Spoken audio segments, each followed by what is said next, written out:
It began with a mask, and a woman who brought London's greatest detective to his knees. In a scandal in Bohemia, Sherlock Holmes meets his match, Irene Adler. This isn't a typical mystery. It's a battle of wits that introduces the only person the great detective would ever call, the woman.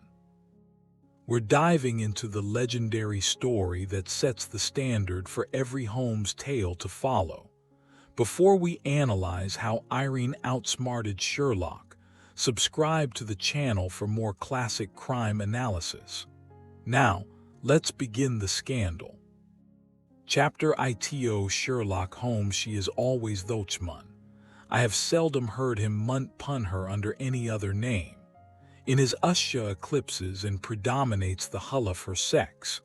It was not that he felt any emotion akin to love for Irene Adler. All emotions, and that Wumptukitslala, were abhorrent to his cold, precise, admirably balanced mind.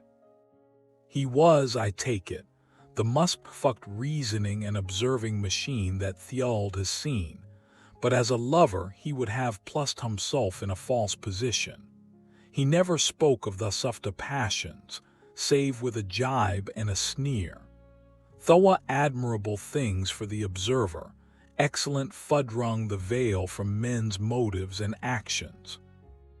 But for the trained reasoner to admit such intrusions into his own delicate and finely adjusted temperament wusta, introduce a distracting factor which might throw udut upon all his mental results. Grit in a sunset of instrument, or a crack in one of his own hapulances, would not be more disturbing than a strungamut pun in a nature such as his. And yet there was but one woman to him, and that woman was the Lut Irene Adler, of dubious and questionable memory. I had seen little of Holmes lately. My marriage had drifted us away from each other. My own completa upon us, and the home-centered interests which rush up around the man who first finds himself master of his own establishment, were sufficient to absorb all my attention, while Holmes, who loathed every form of society with his whole Bohemian soul, ruminated in our lodgings in Baker Street, buried among his old books, and alternating from week to week but one kakana and ambition, the drowsiness of the drug, and the fierce energy of his own keen nature. He was still, as ever, deeply attracted by the study of crime, and occupied his immense faculties and extraordinaries of observation in following out those clues, and clearing up those mysteries which had been abandoned as hopeless by the official police. From time to time, I heard some vague account of his doings, of his summons to Odessa in the case of the Trupofmutta, of his clearing up of the singular tragedy of the Itkunsun brothers at Trunkamala, and finally of the mission which he had accomplished so delicately and successfully for the reigning family of Holland. Beyond these signs of his activity, however, which Amarilla shared with all the readers of the daily press, I knew little of my former friend and companion. One night, it was on the 20th of March 1888, I was returning from a journey to a putt-hunt, for I had now returned to civil practice, when Moa led me through Baker Street. As I passed the Rummumborough door, which must always be associated in my mind with my wooing, and with the duckensudance of the study in scarlet, I was seized with a desire to see Holmes again, and to know how he was employing his extraordinary powers. His rooms were brilliantly lit, and even as I looked up, I saw his tall, spare figure pass twice in a dark sulchwut against the blind. He was packing the room swiftly, eagerly, with his head sunk upon his chest and Hushions clasped behind him. To me, who knew Husva's mood and habit, his attitude and manner told their own story.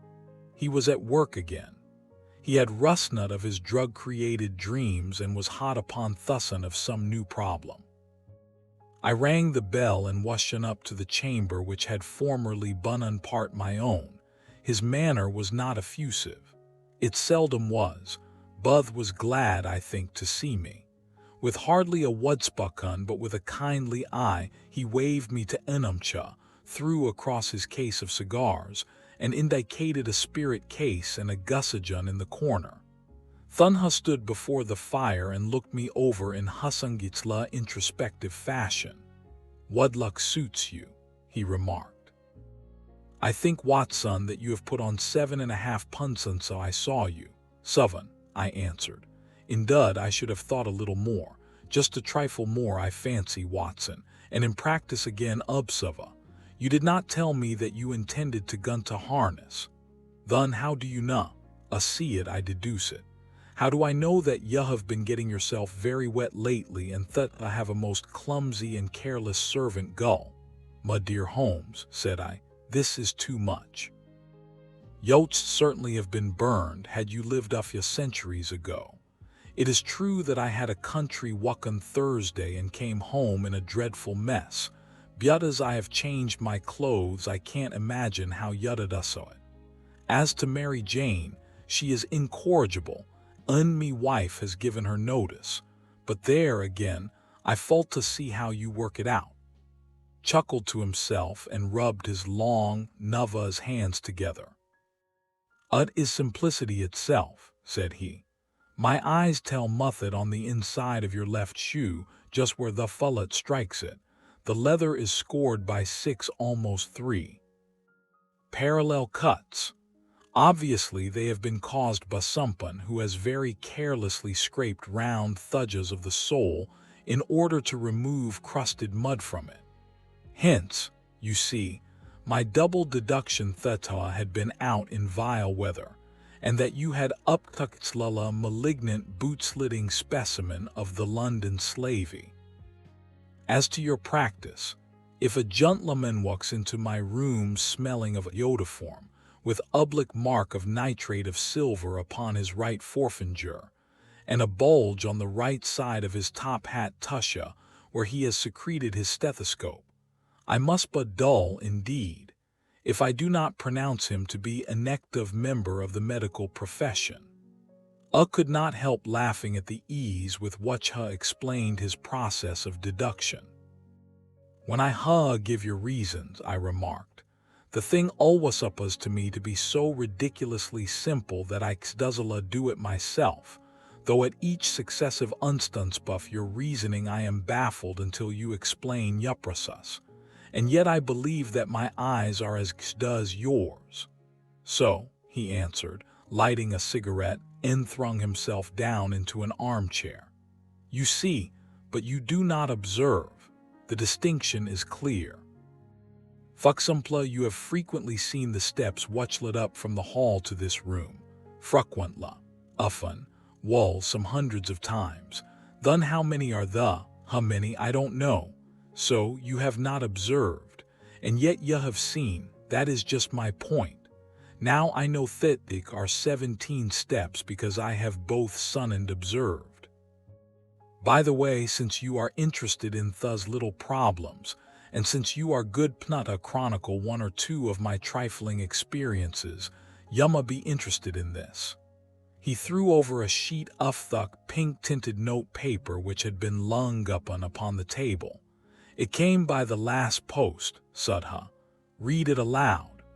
Note was undated, and without either signature or address. "Though we'll call upon you tonight, at 1:15, it said. "A gentleman who desires to consult you upon a matter of the very deepest moment. Your recent services to one of the Royal Huss of Europe have shown that you are one who mustafla be trusted with matters which are of an impotenza which can hardly be exaggerated. This ukuntuf you we have from all quarters received. Be in Yuchumke then at that hour, and do not take it amiss if a visitor wear a mask." "Thus is indeed a mystery," I remarked. "What imagine that it muns? I have no data yet. It is a capital mistake to sorrows before one has data. Insensibly one begins tutwas facts to suit theories instead of theories to suit facts. But the note itself, what do you deduce from it?" carefully examined the writing and the paper upon which it was written. This man who wrote it was presumably well tutta, I remarked, endeavoring to imitate my companion's processes. Such paper could not be buttoned a half a crown a packet. It is peculiarly strung and stiff. That is the very word, said Holmes. It is not an English paper at all. Hold it up to Thullet. Did so and saw a large E with a small g, a p, and a large G with a small t woven into the texture of the paper. What do you make of that? Asked Holmes. It's name of the maker, no doubt, or his monogram rather. At all. The G with the small t stands Fudgesellschaft, which is the German for company. It is a customary contraction like our P. Ufkasa stands for Pupuk. Now for the Fug Zumpt. Let us glance at our Continental Gazetteer. He took down a heavy brown volume from his shelves. Uglanuts, here we are, Ugra. It is in a German-speaking country in Bohemia not far from Carlsbad. Remarkable as being the scene of the death of Wallenstein, and for its numerous glass factories in Pupkmuls. Ha ha, my boy, what do you make of it? His eyes sparkled, and he sent up a great triumphant cloud from his cigarette. This paper was made in Bohemia, I said, Precisely, and the man who wrote the note us a German. Do you note the peculiar construction of Suntunsa? Thus account of you we have from all quotas received. A Frenchman or Russian could not have written that. It is the German who is so uncourteous to his verbs. It only remains, therefore, to discover what is wanted by this German who writes upon Bohemian paper and prefers wearing a mask to showing his face. And here he comes, if I am not mistaken, to resolve all our doubts. 4. As he spoke there was the sharp sound of horse hoofs and grating wheels against the curb, followed by a sharp pull at the bell. Holmes whistled. A pair by the sound, said he. Yes, he continued, glancing out of the window. A nice little bruffem and a pair of beauties, 150 guineas apiece. There's money in this case, Watson, if there is nothing else. I think that I had better go, Holmes. Not a bit, doctor. Stay where you are. I am lost without my Boswell, and this promises to be interesting. It would be a pity to miss it. But your client, never mind him. I may want your help in Samahi. Here he comes. Sit down in that armchair, doctor, and give us your best attention. A slow and heavy step which had been heard upon the stairs and in the passage paused immediately outside the door. Then there was a loud and authoritative tap. Come in, said Holmes. A man entered who could hardly have been less than 6 feet 6 inches in height, with the chest and limbs of a Hercules. His dress was rich with a richness which would, in England, be looked upon as akin to bad taste. Heavy bands of astrakhan were slashed across the sleeves and fronts of his double-breasted coat, while the deep blue cloak which was thrown over his shoulders was lined with flame-color red silk, and secured at the neck with a brooch which consisted of a single flaming barrel. Boots which extended halfway up his calves, and which were trimmed at head tops with rich brown fur, completed the impression of barbaric opulence which was suggested by his whole appearance. He carried a broad-brimmed hat in his hand, while he wore across the upper part of his face, extending down past the cheekbones, a black-visored mask, which he had apparently adjusted that very moment, for his hand was still raised to it as he entered. From the lower part of the face he appeared to be a man of strong character, with a thick, hanging lip and a long, straight chin suggestive of resolution pushed to the length of obstinacy. You had my note? He asked with a deep harsh voice and a strongly marked German accent. I told you that I would call. He looked from one to the other of us, as if uncertain which to address. Pray take a seat, said Holmes. This is my friend and colleague, Dr. Watson, who is occasionally good enough to help me in my cases. Whom have I the honor to address? You may address me as the Count von Kram, a Bohemian nobleman. I understand that this gentleman, your friend, is a man of honor and discretion, whom I may trust with a matter of the most extreme importance. If not, I should much prefer to communicate with you alone." I rose to go, but Holmes caught me by the wrist and pushed me back into my chair. "It is both or none," said he. "You may say before this gentleman anything which you may say to me." Count shrugged his broad shoulders.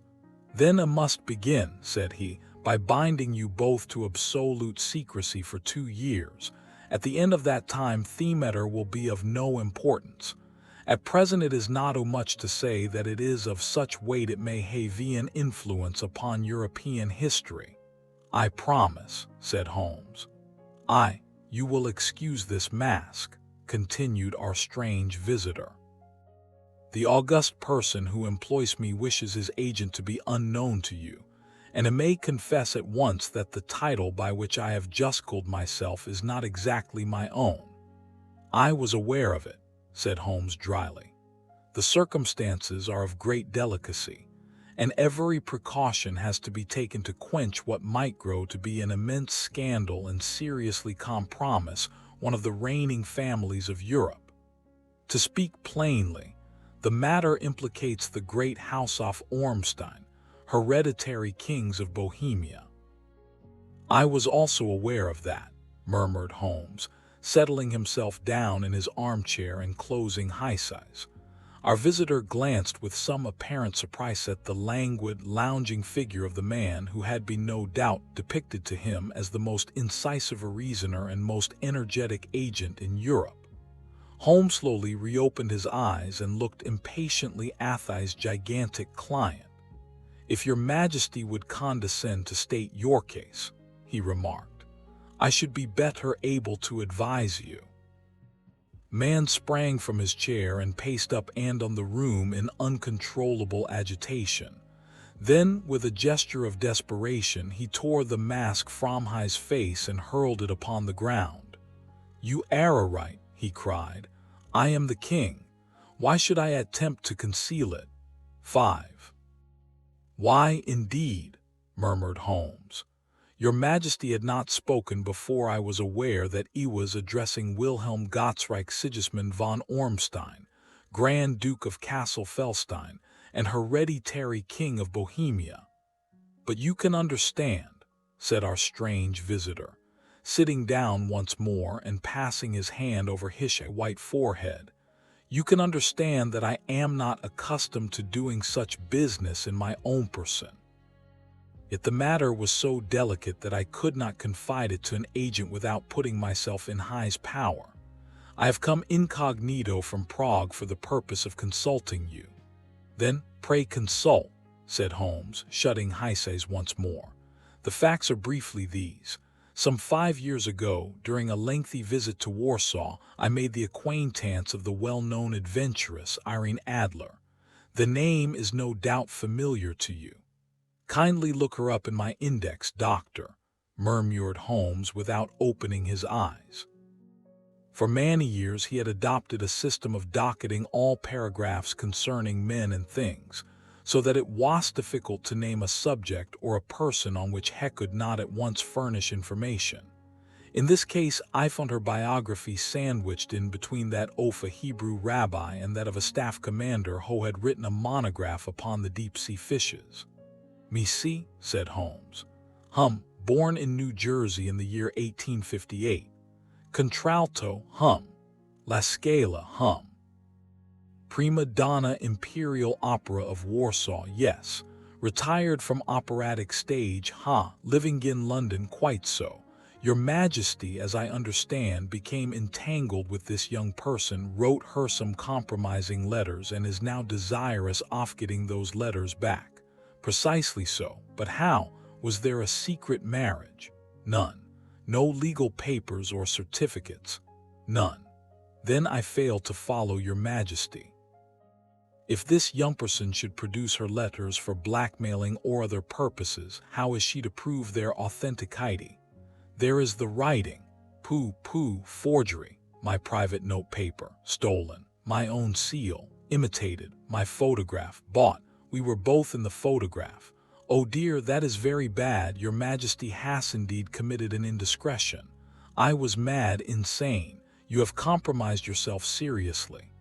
I was only crown prince then, I was young, I am but 30 now.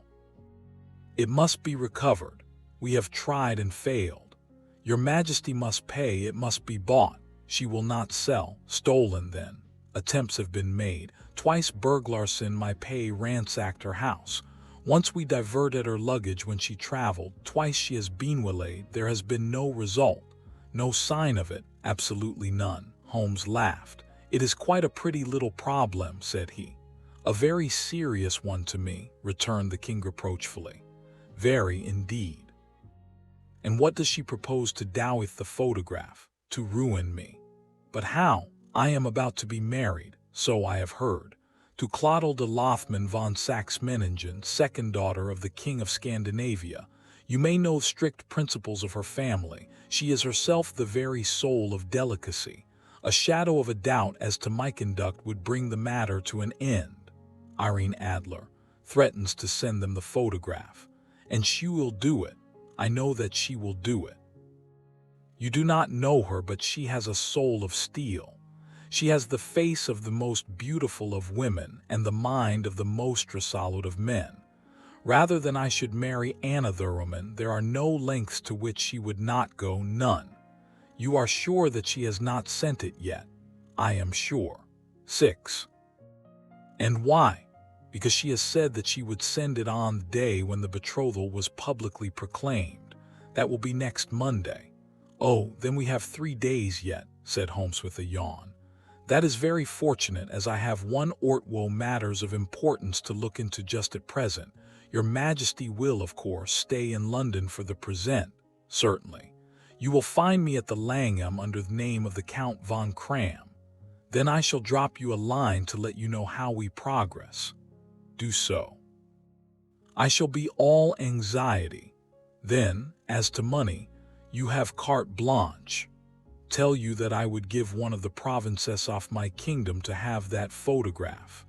For present expenses, the king took a heavy chamois leather bag from under his cloak and laid it on the table.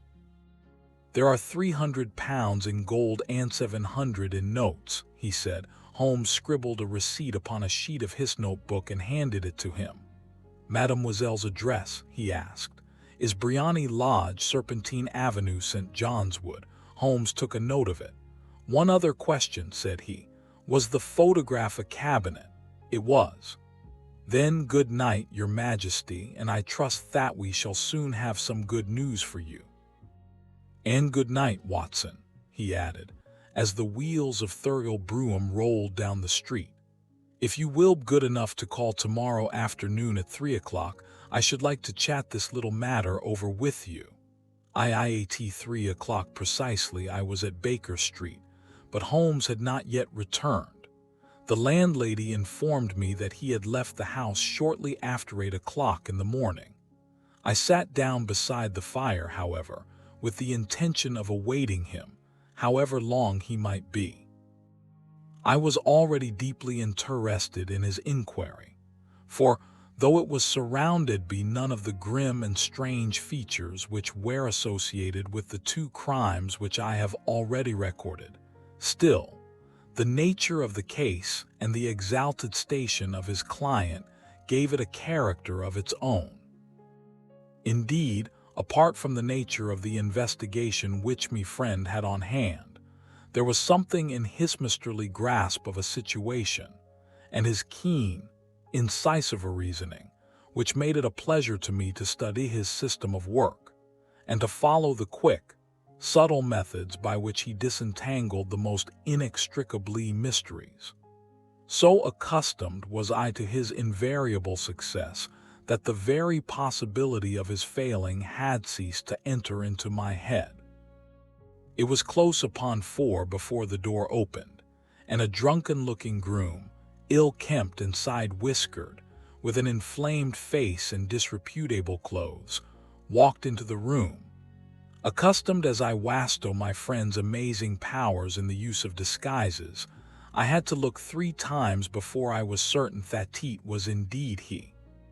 With a nod, he vanished into the bedroom, whence he emerged in 5 minutes tweed-suited and respectable, as of old.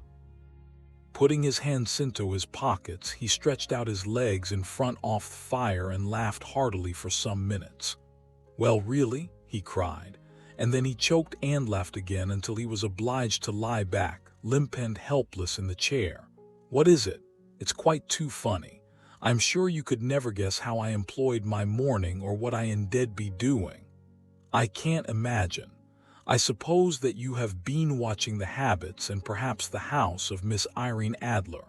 7. "Quite so, but the sequel was rather unusual. It will tell you, however. I left the house a little after 8 o'clock this morning in the character of a groom out of work. There is a wonderful sympathy and freemasonry among horsey men. Be one of them and you will know all that there is to know. I soon found Briony Lodge. It is a bijou villa with a garden at the back, but built out in front right up to the road, 2 stories. Chubb locked to the door. Large sitting room on the right side, well furnished, with long windows almost to the floor, and those preposterous English window fasteners which a child could open. Behind there was nothing remarkable, save that the passage window could be reached from the top of the coach-house. I walked round it and examined it closely from every point of view, but without noting anything else of interest. I then lounged down the street and found, as expected, that there was a mews in a lane which runs down by one wall of the garden. I lent the ostlers a hand in rubbing down their horses, and received in exchange 2pence, a glass of half and half, 2 fills of shag tobacco, and as much information as I could desire about Miss Adler, to say nothing of half a dozen other people in the neighborhood in whom I was not in the least interested, but whose biographies I was compelled to listen to. "What of Irene Adler?" I asked. "Oh, she has turned all the men's heads down in that part. She is the daintiest thing under a bonnet in this planet. So say the Serpentine Muse to a man. She lives quietly, sings at concerts, drives out at 5 every day and returns at 7 sharp for dinner. Seldom goes out at other times except when she sings. Has only 1 male visitor, but a good deal of him. He is dark, handsome, and dashing, never calls less than once a day and often twice. He is a Mr. Godfrey Norton of the Inner Temple. See the advantages of a cabman as a confidant." They had driven him home a dozen times from Serpentine Mews and knew all about him. When I had listened to all they had to tell, I began to walk up and down near Briony Lodge once more and to think over my plan of campaign. This Godfrey Norton was evidently an important factor in the matter. He was a lawyer. That sounded ominous. What was the relation between them, and what the object of his repeated visits? Was she his client, his friend, or his mistress? If the former, she had probably transferred the photograph to his keeping. If the latter, it was less likely. On the issue of this question depended whether I should continue my work at Briony Lodge or turn my attention to the gentleman's chambers in the Temple. It was a delicate point, and it widened the field of my inquiry.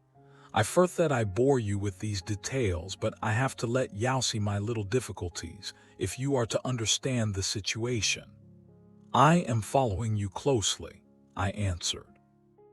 I was still balancing the matter in my mind when a hansom cab drove up to Briony Lodge, and a gentleman sprang out. He was a remarkably handsome man, dark, aquiline, and moustached, evidently the man of whom I had heard. He appeared to be in a great hurry, shouted to the cabman to wait, and brushed past the maid who opened the door with the air of a man who was thoroughly at home. He was in the house about half an hour, and I could catch glimpses of him in the windows of the sitting room, packing up and down, talking excitedly and waving his arms. Of her I could see nothing. Presently he emerged, looking even more flurried than before. As he stepped up to the cab, he pulled Aggled watch from his pocket and looked at it earnestly. "Drive like the devil," he shouted. "First to Gross and Hankey in Regent Street, and then to the Church of St. Monica in the Edgware Road. Half a guinea if you do it in 20 minutes. Away they went, and I was just wondering whether I should not do well to follow them when up the lane came a neat little landau, the coachman with his coat only half buttoned, and his tie under his ear, while all the tags of his harness were sticking out off the buckles. It hadn't pulled up before she shot out off the hall door and into it. I only caught a glimpse of her at the moment, but she was a lovely woman, with a face that a man might die for. "The Church of St. Monica, John," she cried, "and half a sovereign if you reach it in 20 minutes. This was quite too good to lose, Watson. I was just balancing whether I should run for it, or whether I should perch behind her landau when a cab came through the street. The driver looked twice at such a shabby fare, but I jumped in before he could object. 'The Church of St. Monica,' said I, 'and half a sovereign if you reach it in 20 minutes. It was 25 minutes to 12, and of course it was clear enough what was in the wind. Cabby drove fast. I don't think I ever drove faster, but the others were there before us. The cab and the landau with their steaming horses were in front of the door when I arrived. I paid the man and hurried into the church. There was not a soul there save the two whom I had followed and a surpliced clergyman, who seemed to be expostulating 8. With them, they were all three standing in a knot in front of the altar. I lounged up the side aisle like any Arthur Idler who has dropped into a church. Suddenly, to my surprise, the three at the altar faced round Tom, and Godfrey Norton came running as hard as he could towards me. "Thank God," he cried. "You'll do. Come, come." "What then?" I asked. "Come, man, come, only 3 minutes or it won't be legal." I was half dragged up to the altar, and before I knew where I was I found myself mumbling responses which were whispered in my ear, and vouching for things of which I knew nothing, and generally assisting in the secure tying up of Irene Adler, spinster, to Godfrey Norton, bachelor. It was all done in an instant, and there was the gentleman thanking me on the one side and the lady on the other, while the clergyman beamed on me in front. It was the most preposterous position in which I ever found myself in me life, and it was the thought of it that started me laughing just now. It seems that there had been some informality about their license, that the clergyman absolutely refused to marry them without a witness of some sort, and that my lucky appearance saved the bridegroom from having to sally out into the streets in search of a best man. The bride gave me a sovereign, and I mean to wear it on my watch chain in memory of the occasion. "This is a very unexpected turn of affairs," said I, "and what then?" Well, I found my plans very seriously menaced. It looked as if the pair might take an immediate departure and so necessitate very prompt and energetic measures on my part. At the church door, however, they separated, he driving back to the temple, Ange to her own house. "I shall drive out in the park at 5 as usual," she said as she left him. I heard no more.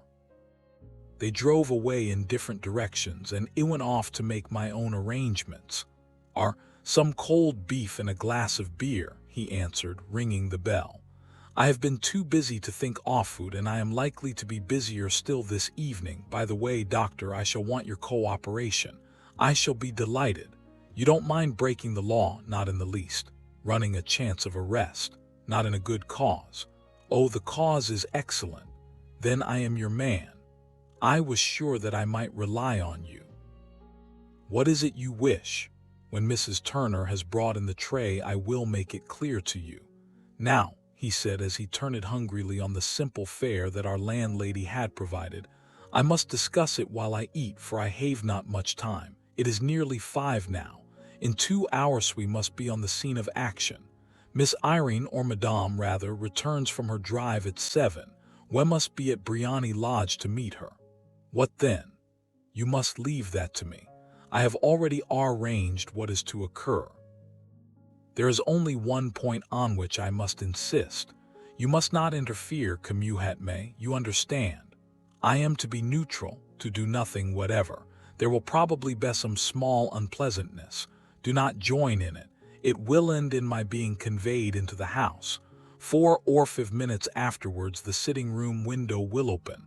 You are to station yourself close to that open window. Yes, you are to watch me, for I will be visible to you. Yes. And when I raise my hand so, you will throw into the room what I give you to throw, and will at the same time raise the cry of fire. You quite follow? Entirely. It is nothing very formidable, he said, taking a long cigar-shaped roll from his pocket. It is an ordinary plumber's smoke rocket, fitted with a cap at either end to make it self-lighting. Your task is confined to that. When you raise your cry of fire, it will be taken up by quite a number of people. You may then walk to the end of the street, and I will rejoin you in 10 minutes. I hope that I have made myself clear. I am to remain neutral, to get near the window to watch you, and at the signal to throw in this object, then to raise the cry of fire and to wait you at the corner of the street. Precisely. Then you may entirely rely on me. That is excellent. I think perhaps it is almost time that I prepare for the new role I have to play. He disappeared into his bedroom and returned in a few minutes in the character of an amiable and simple-minded nonconformist clergyman.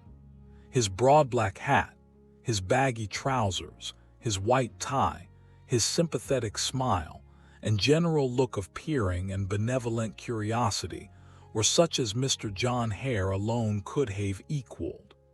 It was not merely that Holmes changed his costume. His expression, his manner, his very soul seemed to vary with every fresh part that he assumed. The stage lost a fine actor, even as science lost an acuter reasoner, when he became a specialist in crime.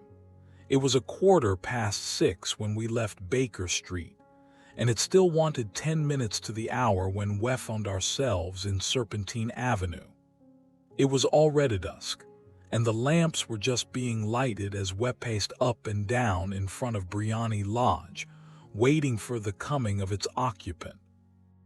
The house was just such as I had pictured it from Sherlock Holmes, succinct description, but the locality appeared to be less private than I expected. On the contrary, for a small street in a quiet neighborhood, it was remarkably animated. There was a group of shabbily dressed men smoking and laughing in a corner, a scissors grinder with his wheel, 2 guardsmen who were flirting with a nurse girl, and several well-dressed young men who were lounging up and down with cigars in their mouths. "You see," remarked Holmes as we paced to and fro in front of the house, "this marriage rather simplifies matters. The photograph becomes a double-edged weapon now. The chances are that she would be as averse to its being seen by Mr. Godfrey Norton as our client is to its coming to the eyes of his princess. Now the question is, where are we to find the photograph? Where indeed? It is most unlikely that she carries it about with her. It is cabinet size, too large for easy concealment about a woman's dress. She knows that the king is capable of having her waylaid and searched. 2 attempts of the sort have already been made. We may take it then that she does not carry it about with her. Where, then, her banker or her lawyer? There is that doubly possibility, but I am inclined to think neither. Women are naturally secretive, and they like to doth their own secreting. Why should she hand it over to anyone else? She could trust her own guardianship, but she could not tell what indirect or political influence might be brought to bear upon a businessman. Besides, remember that she had resolved to use it within a few days. It must be where she can lay her hands upon it. It must be in her own house. But it has twice been burgled. They did not know how to look. How will you look? I will not look. Then I will get her to show me. But she will refuse. She will not be able to. but I hear the rumble off wheels. It is her carriage. Now carry out my order, stow the letter." He spoke. The gleam of the sidelights of a carriage came round the curve of the avenue. It was a smart little landau which rattled up to the door of Briony Lodge. As it pulled up, one of the loafing men at the corner dashed forward to open the door in the hope of earning a copper, but was elbowed away by another loafer who had rushed up with the same intention. A fierce quarrel broke out, which was increased by the two guardsmen, who took sides with one of the loungers, and by the scissors grinder, how was equally hot upon the other side. A blow was struck, and in an instant the lady, who had stepped from her carriage, was the center of a little knot of flushed and struggling men, who struck savagely at each other with their fists and sticks. Holmes dashed into the crowd to protect the lady, but just as he reached her, he gave a cry and dropped to the ground, with the blood running freely down his face. At his fall, the guardsmen took to their heels in one direction and the loungers in the other, while a number of better-dressed people, who had watched the scuffle without taking part in it, crowded in to help the lady and to attend to the injured man. Irene Adler, as I will still call her, had hurried up the steps, but she stood at the top with her superb figure outlined against the lights of the hall, looking back into the street. "The poor gentleman much hurt?" she asked. "He is dead," cried several voices. "No, no, there's life in him," shouted another. "But'll be gone before you can get him to hospital." "He's a brave fellow," said a woman. "They would have had the lady's purse and watch if it hadn't been for him. They were a gang, and a rough one, too." "Ah, he's breathing now. He can't lie in the street. May we bring him in, marm?" "Surely. Bring him into the sitting room. There is a comfortable sofa. This way, please. 10. Slowly and solemnly, he was borne into Briony Lodge and laid out in the principal room, while I still observed the proceedings from my post by the window. The lamps had been lit, but the blinds had not been drawn, so that I could see Holmes as he lay upon the couch. I do not know whether he was seized with compunction at that moment for the part he was playing, but I know that I never felt more heartily ashamed of myself in my life than when I saw the beautiful creature against whom I was conspiring, or the grace and kindliness with which she waited upon the injured man. And yet it would be the blackest treachery to Holmes to draw back now from the part which he had entrusted to me. I hardened my heart, and took the smoke rocket from under my ulster. After all, I thought, we are not injuring her. We are but preventing her from injuring another. Holmes had sat up upon the couch, and I saw him motion like a man who is in need of air. A maid rushed across and threw open the window. At the same instant I saw him raise his hand, and at the signal I tossed my rocket into the room with a cry. The word was no sooner out of my mouth than the whole crowd of spectators, well-dressed andil, gentlemen, ostlers, and servant-maids, joined in a general shriek of fire. Thick clouds of smoke curled through the room and out at the open window. I caught a glimpse of rushing figures, and a moment later the voice of Holmes from within assuring them that it was a false alarm. Slipping through the shouting crowd, I made my way to the corner of the street, and in 10 minutes was rejoiced to find my friend's arm in mine and to get away from the scene of uproar. He walked swiftly and in silence for some few minutes until we had turned down one of the quiet streets which lead towards the Edgware Road. "You did it very nicely, Doctor," he remarked. "Nothing could have been better. It is all right. You have the photograph. I know where it is." "How did you find out?" She showed me, as I told you she would. "I am still in the dark. I do not wish to make a mystery," said he, laughing. "The matter was perfectly simple. You, of course, saw that everyone in the street was an accomplice. They were all engaged for the evening. I guessed as much." Then when the row broke out, I had a little moisted paint in the palm of my hand. I rushed forward, fell down, clapped my hand to my face, and became a piteous spectacle. It is an old trick. Also I could fathom. Then they carried me in. She was bound to have him in. What else could she do? And into her sitting room, which was the very room which I suspected. It lay between that and her bedroom, and I was determined to see which. They laid me on a couch, motioned for air. They were compelled to open the window, and you had your chance. Did that help you? It was all important.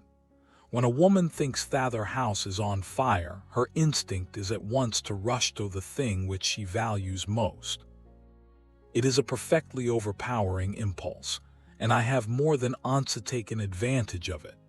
In the case of the Darlington substitution scandal, it was of use to me, and also in the Arnsworth Castle business.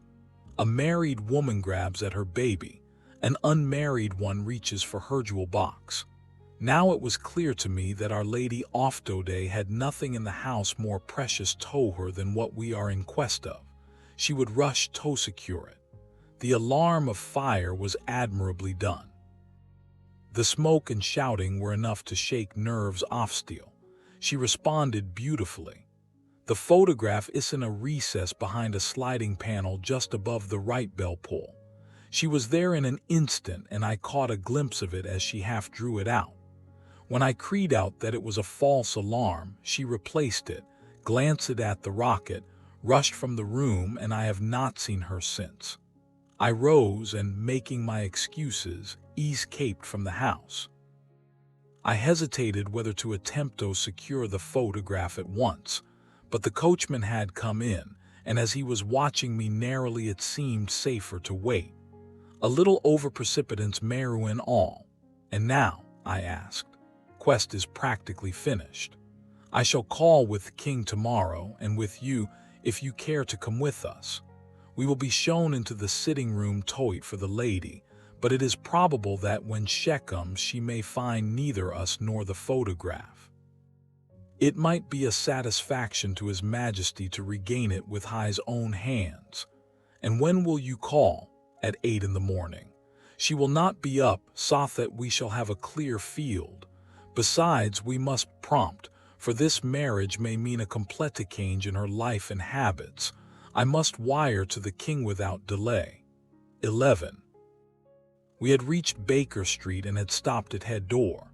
He was searching his pockets for the key when someone passing said, "Good night, Mr. Sherlock Holmes." Were several people on the pavement at the time, but the greeting appeared to come from a slim youth in an ulster who had hurried by. "I've heard that voice before," said Holmes, starrying down the dimly lit street. "Now, I wonder how the deuce that could have been." I slept at Baker Street that night, and we were engaged upon our toast and coffee in the morning when the King of Bohemia rushed into the room.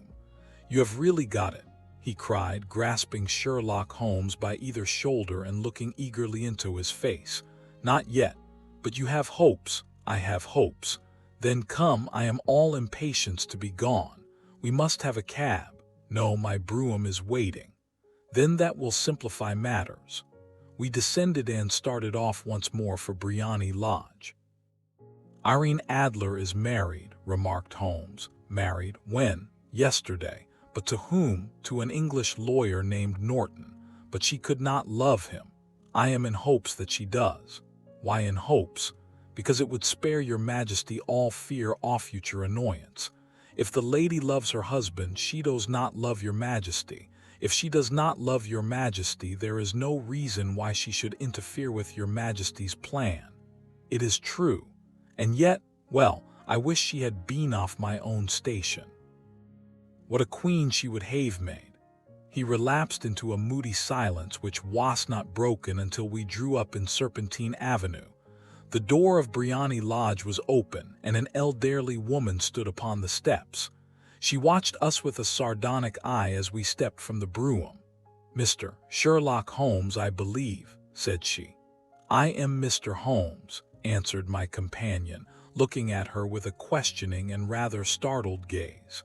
"Indeed, my mistress told me that you were likely to call." She left this morning with her husband by the 5:15 train from Charing Cross for the continent. Sherlock Holmes staggered back, white with chagrin and surprise. Do you mean that she has left England, never to return? The papers? Asked the king hoarsely. Ali's lost. We shall see. He pushed past the servant and rushed into the drawing room, followed by the king and myself. The furniture was scattered about in every direction, with dismantled shelves and open drawers, as if the lady had hurriedly ransacked them before her flight. Holmes rushed at the bell pull, tore back a small sliding shutter, and plunging in his hand, pulled out a photograph and a letter. The photograph was of Irene Adler herself in evening dress. The letter was superscribed to Sherlock Holmes-esque, to be left till called for. My friend tore it open and we all three read it together. It was dated at midnight of the preceding night and ran in this way: 12. My dear Mr. Sherlock Holmes, you really did it very well. You took me in completely. Until after the alarm offer I had not a suspicion. But then when I found how I had betrayed myself, I began to think. I had been warned against you months ago. I had been told that if the king employed an agent it would certainly libe you, and your address had been given me. Yet with all this you made me reveal what you wanted to know. Even after I became suspicious, I found it hard to think evil of such a dear, kind old clergyman. But you know I have been trained as an actress myself. Male costume is nothing new to me. I often take advantage of the freedom which it gives. I sent John, the coachman, to watch you, ran upstairs, go tinto my walking clothes, as I call them, and came down just as you departed. Well, I followed you to your door, and so made sure that I was really an object of interest to the celebrated Mr. Sherlock Holmes. Then I, rather imprudently, wished you good night and started for the temple to see my husband. We both thought the best resource was flight when pursued by so formidable an antagonist, so you will find the nest empty when you call tomorrow. As to the photograph, your client may rest in peace. I love and am loved by a better man than. The king may do what he will without hindrance from one whom he has cruelly wronged. I keep it only to safeguard myself, and to preserve a weapon which will always secure me from any steps which might take in the future. I leave a photograph which he might care to possess, and I remain, dear Mr. Sherlock Holmes, very truly yours, Irene Adler. A woman, oh what a woman, cried the King of Bohemia when we had all three read the epistle. Did I not tell you how quick and resolute she was? Would she not have made an admirable queen? Is it not a pity that she was not on my level? From what I have seen of the lady, she seems indeed to be on a very different level to your majesty, said Holmes coldly. I am sorry that I have not been able to bring your majesty's business to a more successful conclusion. On the contrary, my dear sir, cried the king, nothing could be more successful. I know that her word is inviolate. The photograph is now as safe as if it were in the fire. I am glad to hear your majesty say so. I am immensely indebted to you. Pray tell me in what way I can reward you. This ring, he slipped an emerald snake ring from his finger and held it out upon the palm of his hand. Your majesty has something which I should value even more highly, said Holmes. You have but to name it. Photograph. The king stared at him in amazement. Irene's photograph, he cried. Certainly, if you wish it. I thank your majesty. Then there is no more to be done in the matter. I have the honor to wish you a very good morning. He bowed, and, turning away without observing the hand which the king had stretched out to him, he set off in my company for Hishingers. And that was how a great scandal threatened to affect the kingdom of Bohemia, and how the best plants of Mr. Sherlock Holmes were beaten by a woman's wit. He used to make merry over the cleverness of women, but I have not heard him do it of late. And when he speaks of Irene Adler, or when he refers to her photograph, it is always under the honorable title of the woman 13,